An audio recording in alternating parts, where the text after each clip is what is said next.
G'day you mob, Pete here, and this is another episode of Aussie English, the number one place for anyone and everyone wanting to learn Australian English. So today I have a Goss episode for you where I sit down with my old man, my father, Ian Smisson, and we talk about the week's news, whether locally down under here in Australia or non-locally overseas in other parts of the world. Okay, and we sometimes also talk about whatever comes to mind, right? If we can think of something interesting to share with you guys related to us or Australia, we also talk about that in the Goss.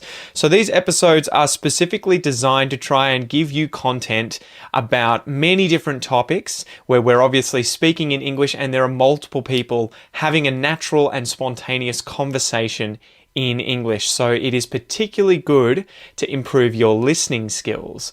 In order to complement that though, I really recommend that you join the podcast membership or the academy membership at aussieenglish.com.au, where you will get access to the full transcripts of these episodes, the PDFs, the downloads, and you can also use the online PDF reader to read and listen at the same time. Okay, so if you really want to improve your listening skills fast, get the transcript, listen and read at the same time, keep practicing, and that is the quickest way to level up your English. Anyway, I've been rabbiting on a bit. I've been talking a bit.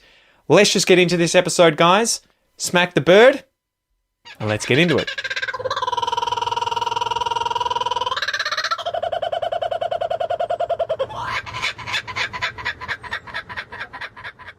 What to talk about? Oh, man. Okay, so tattoos and pubs, Dad. Oh, yeah. You sent me this one and I read it quickly and went, what the? Open it up here on my phone. Yes. I think. Where are I'll you? let you do that. Got you here. So, yeah, there was a really interesting story. Well, it's a euphemism for something. But Yeah. Push for dress code tattoo bans to be included in Queensland's Anti-Discrimination Act. Mm-hmm. So a Queensland businessman wants anti-discrimination laws changed to stop pubs, clubs and restaurants from barring people with face and neck tattoos from entry. His push has gained the support of civil libertarians and tattooists, big surprise, Yeah, exactly. with lawyers saying... That's two foxes and a chicken discussing which one of them is going to be dinner. Yeah, with lawyers saying venue owners with discriminatory dress codes are already breaching existing human rights laws, but the issue is yet to be tested in court.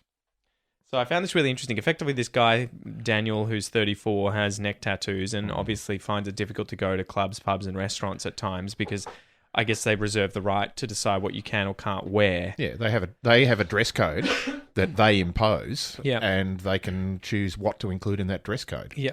So Sorry, you've got What a did shaved head. yeah. You must be a neo-Nazi. You're not allowed to come in here. Yeah, but it's one of those things too. Where it's like, okay, sir, you're not wearing any clothes, or you're in underwear. Yeah. Like it was one of those. My initial reaction is that's fucked, right? Like this, anyone with any tattoos or whatever, like if assuming they're not doing anything that's harming anyone else, or that is perceived as incredibly offensive. Like I can imagine if you had a tattoo of a swastika on your forehead, Yes. that's past a certain line because that's just inherently offensive to look at. The same thing if you had just a massive penis tattooed on your forehead, people would be like, okay, that's a bit much. Yeah. But if you just Small one is okay. that's it. If it was on your neck, that'd be one thing. But having a rose on your neck or something, or just whatever other tattoos on your face that have no real offensive content on them, that you should arguably be allowed to just go in when the average person can effectively have no problem at all. But then I was thinking, well, but these are sort of private businesses, right? And they get to decide who can enter and who can't. And I remember going to clubs as a young teenager, well, not a young teenager, young person who was a teenager, who was 18 and above, but being denied simply because I had a penis. I was a male. And they were like, we want a higher ratio of women in the club than we do males. Yes. And so they would be a line of both men and women at the front. That's right. And they would always allow the women to go straight in. And the men just stand and wait. Exactly. Yeah. And I would be like, well, how is this any different? Like I'm effectively being discriminated against for my gender or my sex. Yep. And yet, so it is interesting. It is interesting. But yeah, it is. You wouldn't complain about that. I haven't heard people having a whinge about men typically. But they won't. Do you know why? Because men don't tend to complain about this shit. No. Do you know why? Because men want to go in. Because when when you get in there, you want more women in there than men. Yeah, that's it. The men get in and they're like, geez, there's only guys here. What the hell? The women are like, why are we waiting outside? Yeah. And the guys are like, we don't know. Whereas the women are going in saying, we don't want there to be men here. That is a self-fulfilling conspiracy. Yeah, true. So, but yeah, look, I find it an interesting as a euphemism, as I suggested earlier. I find it an offensive thing for an organisation to do, to say that, you know, we're not going to allow you to come in with tattoos, because where do you draw the line? Is that if somebody is, you know, the swastika is the example. Yeah, it's not the tattoo that's the problem. It's what the tattoo represents that's the problem. But if you're saying that you're not allowed to have neck or facial tattoos, what about Māori or other Pacific Islanders who it's a cultural thing and they do it as not necessarily just a form of personal decoration, but it's a culture thing that they do? And are you just saying to them that their culture is offensive and they're not allowed to come in? Well, I think this stems from, the fact that back in the day, I don't know, 20, 30, 40 years ago and plus, people who had face and neck tattoos typically were associated with gangs, especially bikie gangs. And that has biker gangs in an American context. It's just maintained itself, and so we still associate. And it's one of those tragic things. I still catch myself if I see someone with an entirely tattooed face. My instant reaction is going to be, I'm going to have this. Okay, they're dangerous, you know, or okay, they're of lower education, or okay, and nowadays, we have to catch up, because so often now people have that stuff and they'll be a doctor or a lawyer or a biologist. Or often they're a sports person, a highly paid young male sports person. Yeah. Nothing better to do with your life. What am I going to do? I'm going to go and get a sleeve tattooed on. Yeah. You know? I've got tens of thousands of dollars sitting in my pocket burning a hole. Seeing that coming in with AFL and rugby, I think, in the 2000s onwards. Exactly. All of a sudden you had guys with tattooed sleeves, and I don't think they ever had face or necks, but they had the legs and the arms. But anyway, it seemed like one of these things where our culture needs to catch up to reality, because as Daniel in this story was saying, he's like, I'm not a criminal, I'm not an extremist, I'm just a guy who was influenced by punk bands when I was growing up and got the same tattoos.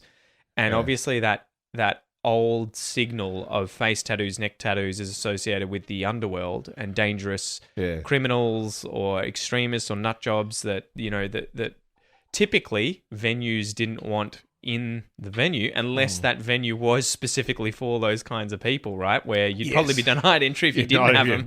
Show us your tats. Yeah, that's it. Look, we're just going to do a little star on the side of your head so you can get in. Exactly. We'll do noughts and crosses. Yeah, that's it. I'll draw one on. Hold on, I'm back. Oh, you've drawn a swastika, dude. What the hell? It was a noughts and crosses sign, but I didn't finish it. I know, exactly. But yeah, it is interesting. I think our culture's catching up, though, and I think this is the kind of thing that will be changed. Yes. And it does blow my mind that there are still pubs and clubs and restaurants that would turn these kinds of people away. I mean, again, it probably wouldn't surprise me if they were really, really upper class restaurants, like Michelin-starred restaurants, and you showed up in a singlet with face tattoos and neck tattoos and thongs or whatever. They're probably going to be like, look, you know, we can't. And ironically, there's no real difference between them doing it and a pub doing it. No. But you would kind of let that go, I think, or at least the expectation would be. I actually think it'd be the reverse. You reckon? You'd make a fuss? No. Or they'd be like, all right, we'll let you in. Jesus, just don't complain. I don't think they'd even complain. Yeah. Because, again, if you're a high-class restaurant and somebody's made a booking for two people, they're willing to pay, and they otherwise meet your dress code. If your dress code is you've got to be wearing a shirt with a collar and a jacket, you've got to have shoes on, whatever it happens to be. If you met those criteria, I don't think they'd have a problem. I think it is the pubs and the clubs who assume that their biggest problem is going to be young male violence. Yeah. And the people who are coming in with obvious tattoos are, in their opinion, more likely to be committing that violence. Which may or may not be true. Which may or may not be true, but they've got that bias, and that's why they're doing it. I think the upper class, high end things are just going to go, sure, we'll take your money. Yeah, you're behaving yourself. Yeah, we reserve the right to turf you whether or not the same as anybody. Face tattoos, exactly. Yeah. True. Yeah, don't ask for the Palmer and the pint. Yeah, but it is one of those things. I find it interesting too. The article said that libertarians were on his side, because I would have thought that it'd be the opposite, where they'd be like, "What's a private business? They can do whatever they want." Like if it was the government saying that people with face tattoos can't come into a government building, then I imagine libertarians would be up in arms saying like, this is just I the don't nanny think state. libertarians are libertarians anymore. Yeah, don't know what it means. Yeah, no, I know what it does mean, but I don't think people who describe themselves as libertarian. Yeah, freedom to do what is the question. Freedom to be free. Yeah, freedom to be free. But yeah, again, this is where you've got a dispute between two people. Mm-hmm. One is a private business and the other one is a potential customer of that business. Whose freedom trumps the other person's freedom? And that's the question. And I don't think a libertarian can answer that. Whereas a government can say, based on our society's norms, an organisation is not able to discriminate or is able to discriminate. It is interesting, isn't it? That's the decision that will have to be made. What was it like for you growing up with tattoos, face tattoos and neck tattoos? And It didn't exist. Tattoos that you could see when the person was fully clothed, even with a long sleeve thing. And what was it like when you started seeing them more frequently? Was it shocking? I grew up in the 60s, and so that was really about the time that bikie gangs, as we call them, and a lot of them didn't have tattoos, but then tattoos became more prevalent. It became that sort of thing. There was also the ex-crims who had gone to jail. They'd gone to jail and got their tattoos in jail, and that was like needle and some battery acid. Yeah, or exactly. something. Yeah, and it was always the hate or whatever written on HATE on their knuckles. That sort of thing was sort of obvious, but there wasn't the big facial things. Or there's a guy, one of the thugs that I grew up with, who was a couple of years older than me. He had a facial tattoo, but it was just a little star on a cheekbone. Yeah. But he was you knew why he had it, and he was marking himself as dangerous. That's. Yeah, it must be annoying for those people nowadays where they're just like, every fucking man and his dog has a tattoo. Well, so my these grandfather signals don't mean anything anymore. My grandfather had tattoos on his feet. Yeah, and I like this story. Yeah, he was in the Royal Navy, joined the Navy before the First World War in 1913, and got tattoos while he was in the Navy. And back in those days, as he said, and he was the one of the most bigoted people I have ever known. Loved him dearly, but. He just said shamelessly racist. He would say things like, "Don't understand all these idiots and poofters now who've got tattoos. You only ever got tattoos if you're in the Navy. Tattoos when he grew up was a Navy thing. Sailors got tattoos, and he had a kangaroo on each foot, tattooed on each foot, and he made the joke. When I was a kid, so he would have been in his 70s. He called me Jim because his name was Jim. So his ego was always... Now, Jim, I got these things when I was a kid. The silliest thing I ever did. They used to be kangaroos, but 50 years later, they look like wombats because his skin had got old and stretched. That's what I always wondered growing up in the early 2000s, where sleeves and full body tattoos and everything was going nuts. And I'm like, what's this going to look like when people are 60, 70, 80, 90 years old? Like, it's going to be so interesting. All the old people around today, obviously, like my grandparents in their late 80s, 90s, grew up in a time like the 30s and the 40s and the 50s where no one would have had tattoos, but maybe your grandfather who was in the Navy, right? And so sailors, I don't think you ever see anyone in their 90s who's got a sleeve. Or a face tattoo or something. Like, it would be the rarest unless of the rare they thing. are Maori or Pacific Islanders. Well, for cultural reasons, but like I guess, everyone gets tattoos for cultural reasons. But for those sorts of, they've been long-standing cultures that have had those tattoos for hundreds, maybe thousands of years, then I can understand that. But it's going to be so interesting when assuming, knock on wood, my grandfather's age, and it's probably a 50-50 of getting past 82 or whatever it is at the moment. That's the average male age before death. It'll be interesting to see all the people walking around that are, holding on to the culture that they grew up in, listening to the music that we grew up with. Like, imagine 90-year-olds listening to Justin Bieber. Like, my grandparents don't listen typically to music with singing unless it's like Michael Bublé, right? Or like Christmas carols. They listen to sort of classical music. They go to the ballet. They like the orchestra, the opera, all that sort of stuff.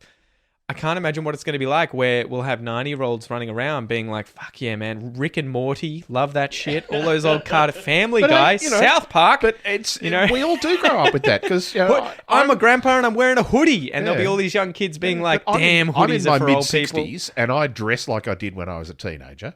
I still listen to the music that I listened to in the 60s, the 70s, and the 80s, also in the 90s and the 2000s and so on. That sounded like the music from some the 60s, 70s, some and of 80s. It does. And so it's you do tend to capture a snapshot of periods in your life and continue to be like that. My grandfather was the same when he lived with us when he was in his 70s and his 80s and for the last sort of 12 or 15 years of his life. And for a long time, he wouldn't go out into the street without a hat on. Yeah. Nobody else wore a hat. This is pre-wearing hats as sunscreen. Yeah. But this was just that, in the, up until the 1940s and 50s, all men wore a hat. That was just, but you wore a jacket and a hat when you went out. This is like grandpa and people of his generation not having beards. Yeah. Right? Like my grandfather's always been clean shaven. Yeah. And still today. Like he probably shaves every few days, right? If not every day. I wouldn't know, but yes. And then I think it's interesting because you look back at is it probably the late 1800s earlier where they had like mutton chops and big beards? First World War, really. Yeah. People had, great big beards. 19th century and very early 20th century, typically you see old photographs of, family groupings and all the men over the age of 16 have got beards. Yeah. So it was interesting how that obviously came out of style. And then in my grandpa's generation, it was all clean shaven. Yeah. At least for the most part. I'm sure it wasn't every single person, but a lot of them. And then your generation was moustaches and beards again. Yeah. And your generation has gone through to that again. And that 20-year period in the middle was everybody was clean shaven except a few old farts like me. Well, and I think I even noticed when we were watching, I think I gave you a DVD for your birthday like a decade or so ago that was certain football matches through the 60s, 70s, 80s, 90s. And you got to see when you were watching some of these footy matches, just the men's hairstyles. Yes. And beards and everything changing.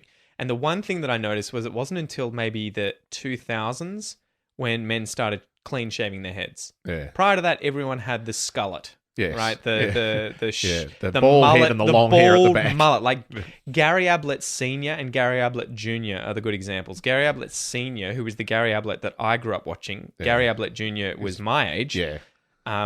His dad was a famous player for the Cats. I think a prolific goal scorer, right? Just more than amazing 1,000 goals. Yeah, insane. Like Tony Lockett from the Swans too, right? The same age, but he was bald and had that just filthy receding mullet, the skullet thing that was like no hair except for the back of his head and neck. And just had that throughout his entire career. I remember you'd always see him running through the field with this weird mullet, sweaty mullet behind him. But then his son, Gary Ablett Jr., obviously grew up, had hair, and then had the same receding hairline that his dad had and just shaved it. Yeah. Shaved it clean straight away. And it was interesting noticing that change of no one shaved their heads, and now anyone who effectively has a receding hairline shaves their head. No one my age has a comb over. No. They might have a wig, and in which case they'd be hiding the fact that they're losing hair. I don't know, would there be 30-somethings that would wear wigs? Well, you don't typically know because it's kind of taboo, I think, for people to ask or talk about it. But I remember... no, I've never seen a wig that I haven't been able to pick. Yeah, but they're the only ones you ever find out. I know, but it's usually pretty obvious. There was one... Because it's easy to pick because there's no facial hair around it.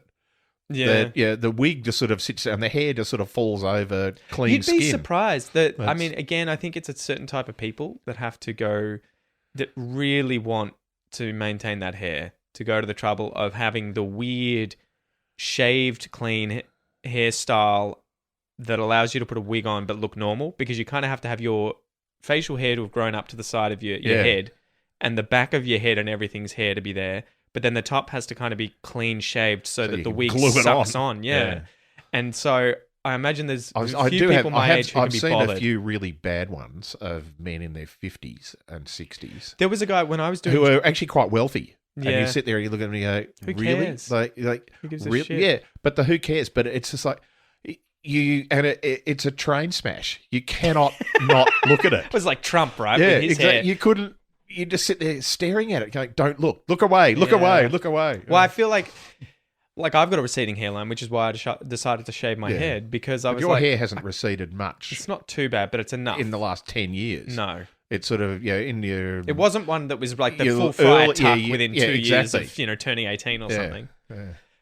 But yeah, what was I going to say? So I decided to do it because it was just, I didn't have to think about my hair anymore. Yeah. And so I can't imagine, it is always weird where people have these kind of physical features come up that are that become a complex for the person that they're constantly thinking about. They're nervous about, oh my God, I've got man boobs, or this girl thinks she's got lips that are too small or a nose that's too big. I feel like if you go out of your way to have something like a wig that's prosthetic, you're going to be constantly paranoid about how it's sitting and what it looks like, and you're going to be thinking about it all the time. And I found I tried to get on, I think it was alopecia was the drug when I first found out my hair was falling out. Well, alopecia's the disease. No, what was it called? Maybe it was propecia. Maybe that's something. Propecia. Yeah. Alopecia's the hair falling out. You're right. Propecia. And it was like $2 a pill. And so it was like, $60, $70 a month to be on this thing that would just stop the hair from falling out any further. Yeah. So I had to be on a medication effectively for as long as I wanted to keep my hair. I don't remember there being side effects, but every drug does, right? Yeah. I think it reduces testosterone. But I was constantly checking my hair. Yeah. And I was just... Is it working? Is it working? Exactly. What do I look like? What does this look like? And so I got to the point where I was just like, fuck I can this. save $70 and a month. Blood pressure. Yeah, if someone offered to pay me $70 a month, would I shave my head, So it's sort of like, yes, done. And I stopped thinking about it. And the funny thing was, I remember the first time doing it, I had dreadlocks beforehand. You did. Yeah. And I remember that was when I found out my hair was falling out, because I'd grown my hair out from my teen years, early 20s. I went to uni, I had friends with dreadlocks, and they said, we can do your hair once it gets to a certain length. Yeah. They came over to do it, and they were like, we can't do your fringe. And I was like, that's weird. Yeah, and there isn't enough of it. There wasn't enough of it. And that was when I was like, okay, my hair's fallen out. Bugger. So anyway, I had the dreads, and I just shaved. It was all the sand in your hair that was causing it, yeah. Dreads are so uncomfortable, man. Oh my God, I remember that, how waxy they are, because you have to put wax in there constantly, be rubbing them, be constantly preening them. They're so much more work. You were surfing at the same time. I know. Just filling up your head with sand. They do look cool. But anyway, so I shaved them off and just decided to shave my hair to the skin with a razor blade. And I remember thinking, it's one of those things, it's like where you suddenly change your fashion, what you like wearing, and you go out for the first time and you're like, people are going to stare at me. Yeah, but it's only you that notices you're different. Yeah, everybody exactly. else sees you. No one else knows. Time. No one else has seen you before, so they don't ever know. And so, I remember walking around outside with a shaved head for the first time, thinking, fuck, people are going to look at me and be like, Jesus. And people do look at you. Yeah, people and look think, at Jesus, everybody. this guy looks weird just because he looks weird. But you think, they're looking at me because I've got a bald head. Yeah, so it was funny having that moment, but then within, days, you no longer think about it, and everyone suddenly sees you as person with a shaved head and doesn't think about it anymore. But anyway, the person that I met who had one that was my age, or a bit older maybe, but he would have been in his 30s, was at jiu-jitsu. And I remember the entire time that he was there, he would roll in jiu-jitsu. Rolling is the act of fighting. Yeah. So when we roll around on the ground wrestling. Yeah. And I never knew for 2 or 3 years. And then one day he came in with a shaved head, and I was like, Evan, we're going to talk about this? Like, what? You had a full head of hair yesterday, and now you have a clean shaved head. Did you do like one of these cancer funds or something? Like, do you know someone who's got on chemo, or like what's happened?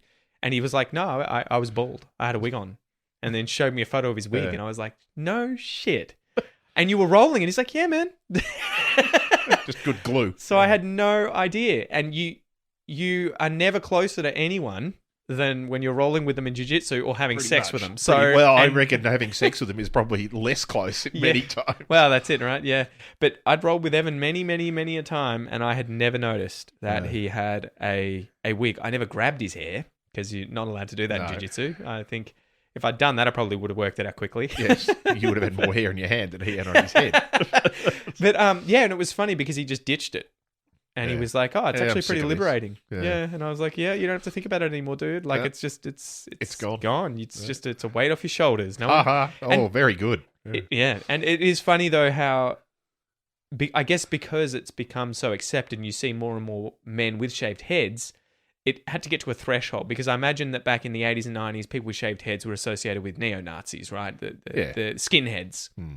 Or maybe Buddhist monks or something. Like, it was always some sort of a group that shaved their heads clean. Thing, yeah. And then passes a certain threshold where just randoms are doing it, and you no longer see a shaved head and associate it with a certain group. And so to come full circle, it is funny that our culture hasn't gotten there yet, at least with respect to restaurants, pubs, and clubs, with face tattoos and neck tattoos. Because nowadays when I walk around, I do have an assumption, depending on the tattoos and the kind of person. Like, again, if you see a woman, a small, petite woman who's got a face tattoo or a neck tattoo, I'm probably not going to think she's going to murder me. Yeah. But if I see some big, looming dude at night who's got those things in the middle of Melbourne, walking down the street, I'm sort of, my adrenaline shoots up a little more than it would if I met some woman at a farmer's market who had, a cow tattooed on her face. So it is interesting, but it is one of those things where you see it so much more frequently now that my assumption isn't scumbag, organized criminal bikie who's going to rob me or something like that. Yeah, exactly. Yeah. So I wonder, the other interesting thing to talk about here is, I wonder how long it's going to take for Japan to go through the same thing, because they have a completely different history. Well, it's not completely different, but they have the Yakuza there, right? Yes. Who traditionally got their full body tattoos. Those Japanese style tattoos that I think a lot of the time were hidden below suits so that you couldn't see them. They weren't facial or upper neck. They tended to be stopped hidden at the wrists. But if people saw them, they would know that you would be associated with the Yakuza or with the underworld, because there was such a social taboo for getting tattoos. And ironically, it's both Korea and Japan, I think, have those same things. You can't go to places like spas in Korea, at least, I think. I don't know what Japan's like, but where if you have tattoos, they would just won't let you in there because it makes everyone uncomfortable. Yeah. And ironically with Japan, because I think they've had issues, and guys, you correct me if I'm wrong, but I think I was chatting about this with David Rajaman recently on the podcast. He was saying that Japan has laws that say if you have tattoos, you can't get a bank account. Or it might be if you have tattoos and you're associated with the Yakuza. Yeah. They find out that you're associated with the Yakuza, you can't get bank accounts. But there are these things that it's interesting that the human rights sort of fall down when the society has a problem with a certain group, and they're like, this is the easiest way for us to deal with that group is... Yeah, and we've got the recent laws that have been changed, right, for bikie gangs that have allowed police to no longer need, what's it called again? A warrant. No, the warrant, but the suspicion. Is it legitimate? Oh, yeah. What's it called again? What's the phrase? Where they effectively have a reason to search you. Probable cause, I think, is the thing, or something like that, where if they pull you over, they can't just be like, get out of the car, open the boot, show us everything. Yeah. They would have to probably lean in and be like, I can smell marijuana. Yes. Or if they saw a gun or something, they could do it. But apparently now, I think because we've got such a big issue in Australia with bikie gangs, if you've been convicted and it's related to bikie gangs, I think for something like a decade afterwards now, they're allowed to just go through your stuff, pull you over at any time, take you into custody or whatever, because they're trying to stamp it out. Yeah. But so what do you think? Do you think it'll change with the way that we view facial tattoos? Do you think facial tattoos will just die out because every man and his dog is going to have one? Well, they've become, they're always a fashion, but I think now it's become I'm biased because I don't dislike tattoos. I just don't see the point. And so I look edgy, Dad. No, well, it's just that. Well, I've jumped into that pool. I'm going to have to swim to the edge again, aren't I? I don't like them in a sense that because I don't see the point. And most of them, and there are some very nice tattoos, nice in a sense where you look at them and go, that's clever for the artist to have done that. I understand people who are putting tattoos on to make a statement. People who put a tattoo, the cliched old, love heart and the rose and mum written on it. I'm making, your mum's died. What are you going to do? Going to go out and get a tattoo to memorialise that's the kind of thing mother. that's never going to change, right? You're not going to suddenly I'm wake put up my and be kids' like, names on my arm. I hate my kids now. Exactly. I want this tattoo gone. But for other than the making a statement ones, I look at them and go, if somebody took that drawing and framed it and handed it to you, would you put it on your dining room wall? You'd probably go, nah, I'd hang it on the toilet door. It's nice, but it's not a piece of art that I want to live with for the rest of my life. And the irony is that the people who are wearing it don't. Everybody else has to see it. Yeah. Particularly the people who have it on their back. Like, why would you ever get a tattoo on your back? Well, I think it becomes deeper than just what you can see, right? I know, and I understand the background to it and all that sort of thing, but that's why I don't. And so I don't have an objection to tattoos in particular. I just don't understand it. And it's funny because I can imagine all of us in another life, and maybe even in this life, could, like me with the plants, find ourselves going down a rabbit hole that leads to us being interested in tattoos. Yeah, because it's just one more. It's It's just one more another hobby, thing. one more Yes. interest, one more Yeah. passion, one more cultural thing that you I can know. go down exactly. the And rabbit so hole I of. understand how people end up, getting sucked into the vortex. But I think that's it, right? Like the people's passions and interests and hobbies and everything are totally arbitrary, effectively. Yes, of course they And are. they're effectively decided by your experiences and the people around you. And the things that for whatever reason you just seem to have this little Mostly initial interest endorphins. in. Yeah, but that's what You I mean, get a kick out of it and you do it again. Well, and you probably get peer respect. Yes. I remember when I worked at the pizza shop when I was younger, everyone there had a Holden of some kind. A Holden wagon, a Holden sedan, some kind of a Holden. Poor kid who bought the Ford. Yeah, exactly. And we had that rivalry, right? But I remember prior to that, I never gave a shit about Holdens. What sort of car it was, yeah. Yeah, no, it was just like I wanted transport. But as soon as I was on a regular basis working with other young men my age, I was suddenly interested in the things they were interested in because I wanted to be part of the group. Yeah, of right? course. And so I think it is funny how it was decided for me that I would become interested in Holdens Yeah. and Holden cars, and I would buy. That would be my first car. Would be a Holden VN wagon from Yes. the year I was born in, right, 1987. And it was, had a body kit on it, had been resprayed, and it fell in line with what all the guys at the pizza shop liked and were interested in, and it got peer respect. So I think it's clearly the same thing with tattoos, right? If you grew up somewhere and you never encountered anyone with tattoos, no one interested in them or whatever, you're probably not just going to go out one day and be like, I want to get an image of a rose on my neck. Yeah. Either that or you're going to do it deliberately to separate yourself from that group. All my family likes So Ford. you so do I'm it like, for the fuck same you, reason. I'm getting a Holden. Exactly. You do it for the same reason, but the reverse of The it. inverse reason. But yeah, so I understand that. But I think, getting back to your question of whether I think they will disappear, they'll never disappear, but I think their prevalence will go. It's a fashion. It goes in cycles. That's what's interesting, right? There'll be the counter reaction. Yeah. Well, I'm already feeling that. That was what I was going to get to. Sorry to interrupt you, but I've got one tattoo, and I remember I got that. It's an atheist tattoo. It's the Jesus fish with legs, and it says Darwin instead of Jesus in the middle of the fish. And that was because I grew up in a family that had some very extreme religious members of the family. Not direct family. Not direct family, but so yeah, it was a way of me kind of Separating yourself. well, and overtly but subtly showing that I was part of a certain group that was not their group. Yes. So but at the time, I think it was 2006, 2005. I think it was the end of high school. It would have been after I finished high school, but it was that first year out. Me and two mates went and got tattooed, and it's the only one that I've ever gotten. I was always interested in getting more, but You got it because I was recolored. I got it recolored, so I did get it twice, I guess. Yeah.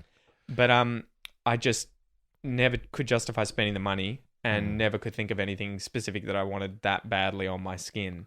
But I understood that other people did. But anyway, the point is that nowadays it'd be hard for me to point out a friend of mine that doesn't have a tattoo. Yeah. And more tattoos than me. My wife, Kel, and she's got, I wouldn't even be able to count them. I think maybe 4. And this is the other thing, you just forget where they are. You don't even see them anymore. Exactly. So she's got like 2 big ones on her legs and then one or 2 on her back. I think one on the back of her neck, again, associated with her family. But yeah, so the point is that it is funny that now my generation, it's like every single person I know effectively has my sister and her partner wouldn't have tattoos, I don't think. I don't think Annika does. So there you go. There's 2. I lied. I can name 2 people in my generation who don't have tattoos. But typically it's probably more common than not, I would imagine, that most people would have done it. But it's gotten to that point where now you see them everywhere that it's no longer a special thing. It's no longer exactly. edgy. It's no longer And pushing the limits. It's you don't assumed. need them to belong. No, It's exactly. one of those things where it's become such of a norm Yeah. that it isn't distinguishing a group of people that you feel like you have to identify with those people, so you've got to have a tattoo. Yeah. It's just sort of, well, not most, I think it's still, a lot of people have them, a lot of people don't, so who cares? Yeah. And I think Well, and that's what's going to be interesting going forward is, are people still going to get them at the same rate? Or does it get to a certain threshold where initially loads do because no one has them, but then it gets to about 50-50 where you see them more often, or about as often as not, and so it's no longer a big deal. And then the only people getting them are the ones who are really in the scene. yeah. They're the ones who end up with the full body completely covered in tattoos. Yeah. And look, an example of that, I think, is facial piercings. Yeah. They just seem to have almost disappeared. Yeah. Oh, you see them. Yeah, but there might be the odd person now who has like a nose stud. Mm-hmm. But when was the last time you saw a person who had one facial piercing? Usually, if you see somebody with them, they'll have a lot of them because it's become a thing. That was sort of late 90s and 2000s, right? The one nose ring or the eyebrow ring. Exactly, the eyebrow ring. It just sort of disappeared. I got that eyebrow piercing. Yeah. And that was fucking painful. And it wasn't the piercing that was painful. It was every time you put on or took off a T-shirt. Yes. And it caught the damn thing. And I remember taking it out before it had a chance to rip through because I was speaking to a few people who had them and they were like, pretty much you have to get it re-pierced every single year because it'll just rip out. Yeah. Because for whatever reason, the skin there doesn't form a scar. calloused kind of scar, tube hole for the ring or whatever to sit in the same way that your ear does or your nose does. So anyway, yeah, I remember having that for about, 6 months? Not even, probably less. A few months. I was like, fuck this. Yeah. I remember when you came home with that, Jesus. and your mother went, "Oh, no, just let it go. Yeah. Let it go. It'll last weeks, not years." Yeah. So, and it wouldn't be that it had anything to do with you. No. It was just he's going to realise that this is a pain in the head, literally, and it's going to disappear. It is tough because I do see a lot of people who go down those rabbit holes really hard. I think too, the older I've gotten, anyone who is really going hard with fashion or piercings or tattoos, I'm always like, why do you care so much about the way that you Visual look? appearance. Yeah, like I mean, and even it's the same with gym junkies, right? Guys who go to the gym way too often, or women who are obsessed with the shape of their boobs or their bum size. You kind of like, look, there's a certain point where you kind of like, I get that you do it for aesthetic reasons, like I'll get a tattoo here or a piercing there, or I go to the gym a little bit. But if this is the only thing that you ever think about and do, but it's just too much. People become obsessive, Yeah, and the obsession takes over, and then it's the anorexia is a similar sort of thing of people who are anorexic. Don't see themselves as thin; they see themselves as fat. Mm-hmm. So they are constantly trying to fix a problem that actually doesn't exist. Well, and they're not doing it because they give a shit about anyone else thinking that they're fat or thin. Apparently, No, I've been listening to a few interviews with how they see anorexics themselves recently on a YouTube channel called Soft White Underbelly. Not for kids. Yeah. Check it out. It's people, drug addicts, prostitutes, pimps, gambling addicts, people who have severe problems in their lives talking about these stories, how it happened, what their upbringing was like, what do they struggle with on a daily basis, how do they recover from it if they've recovered from it. And there was one anorexic woman talking recently about her problem. And yeah, some of the knowledge bombs that she drops, you just like, about control. Shit. Yeah. Control on how you see yourself. Yeah. But that's that thing of guys who go to the gym. And I was a sports person, and I grew up in a culture of going to the gym a lot. It's reverse anorexia, right? Yeah, and it's that there's plenty of guys that I used to see in the gym all the time who were I'm not big enough. I'm not big enough. I'm not big enough. And yes, you are. Mm-hmm. You in order now to look normal, you have to stop being ripped. You actually have to get slightly fat. Yeah. In order to look normal, because well, and you chat to a lot of those guys, and you'll be like, "Who are you doing this for?" And they'll say me, but then they'll be like, "I want other guys to think that I'm big." Yeah, and it's the last thing on the list is usually I want women to find me attractive. No, most women don't find that that's ultra thing attractive. I think that blew my mind when I was going to the gym and training hard and trying to get shredded. And I never got massive. I never took steroids or got huge and like disproportionate for what a man should look like, but. There were quite a few women that you would have these discussions with, and they'd be like, "Yeah, no, that even though I train and I like jiu-jitsu, I want a sort of chubby guy because I like chubby dudes. And I remember that being a mind-blowing thing where they were like, oh, I just don't find six-packs attractive. And I was just like, what? Isn't this a sign of health? Yeah. And then you realize it's all in your head. This is what the culture of going to the gym. If you've got huge biceps and you can bench press this much, you're an amazing man that women are going to love. And then you chat to the average women and they're kind of like, fuck that. Exactly. Yeah. So yeah, it is interesting. Yeah, so people get obsessed by those sort of things, and whether it is behavioural, whether it's how you look at yourself, whether it's you like plants, whatever it happens to be, some people will get obsessed by it and go way too far. And I think, as a society, we choose to have views of those things, but mostly it's just fashion changes because it gets tired. Yeah. And, people didn't wear flared jeans for 30 years after the 70s to the early 80s not because flared jeans, there was anything inherently wrong with them. It was just that, the world had flared jeans, but guess what people are wearing now? Flared jeans. And you go, what happened? Because people didn't like straight jeans anymore. And nobody decided, this is ridiculous. I'm going to go out and make my own jeans and make them flared. It's like just an unconscious the fashion industry right? decided that we want to sell something. We can't sell the same old straight-legged jeans for 40 years in a row. Yeah. We've got to come up with something new and tell people that this is a cool thing to do. And so I think that the fashions that are not actually being pushed by designers, like having tattoos and things, you don't see tattoo ads on television. No. You don't see tattooists coming out and going, you'll look cool if you have a tattoo. Well, I think you probably don't have big organisations that sell tattoos, right? Yes, They're individual exactly, stores. Exactly. So I think that general sort of fashion just comes and goes. So hopefully our governments will get ahead of this one and say to people that you can't discriminate based on what somebody looks like.